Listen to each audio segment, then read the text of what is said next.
നാളെ മുതൽ നോമ്പ് തുടങ്ങൂടാ. നാളെ തൊട്ട് ഇനി ഇറച്ചിയുടെ കളിയായിരിക്കും. നാളെ തൊട്ട് നമുക്ക് പൊളിക്കണ്ട വിജിത്തെ. നാളെ തൊട്ട് പൊളിക്കാൻ പറ്റില്ല അളിയാ, പള്ളിയിലും വരാൻ പറ്റില്ല അളിയാ. നാളെ തൊട്ട് ഞാൻ മാല ഇടണ അളിയാ. ഇവിടെ നിങ്ങൾ രണ്ടുപേരും ഇല്ലാതെ എങ്ങനെയാ പള്ളിയിൽ നോമ്പ് കുറിക്കാൻ പോണ? നീ മറ്റേ ചരിവം കണക്കത്തെ കവറൊക്കെ കൊണ്ടുവന്ന് അതിന്റെ നിറച്ച് ഫ്രൂട്ട്സ് ഒക്കെ വാരിയിട്ടുണ്ട് വരണ്ടേ നമുക്ക്? പിന്നെ നാളെ ഇച്ചായന്റെ കൊച്ചിന്റെ മാമോദിസയാണ്, നിനക്ക് വരാൻ പറ്റൂലല്ലേ? എന്തായാലും എനിക്ക് വരാൻ പറ്റാത്ത ചാളിയ നാളെ നിനക്ക് നോമ്പല്ലേ? ഇനി എന്തിരി ചെയ്യൂടാ? എല്ലാരും പേനല്ലെങ്കിൽ എവിടെയും പോകാൻ പറ്റാത്ത അവസ്ഥയായി. ഇതിനെ കൊണ്ട് വിശേഷങ്ങൾ മാത്രമേ ഉള്ളൂ, പക്ഷെ ആർക്കും ഒന്നും ചെയ്യാൻ പറ്റാത്തൊരവസ്ഥയായിപ്പോ.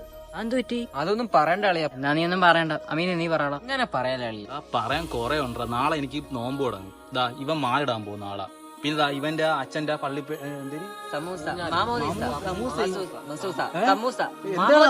മാമോദിസ എന്തോ ഒരു ചടങ്ങുണ്ട് ഇവന്. ഞാൻ നിങ്ങളെ വിളിക്കാൻ വേണ്ടി വരിക.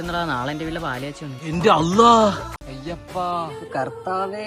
ഈ ഒരു കാര്യം ചെയ്യാം, നോമ്പും ക്രിസ്മസ് എല്ലാം കഴിഞ്ഞിട്ട് നമുക്ക് ഒത്തുകൂടാ അല്ലേ? ശരിയാണ്. അപ്പൊ ക്രിസ്മസ് ഒക്കെ കഴിഞ്ഞിട്ട് കാണാം. വരി ഞാൻ മറിക്കണേ. വാടാ സമൂസ വാ. അയ്യോ സൂക്ഷിച്ച് വാടാ. നീ വരുന്നില്ലേ? വാ.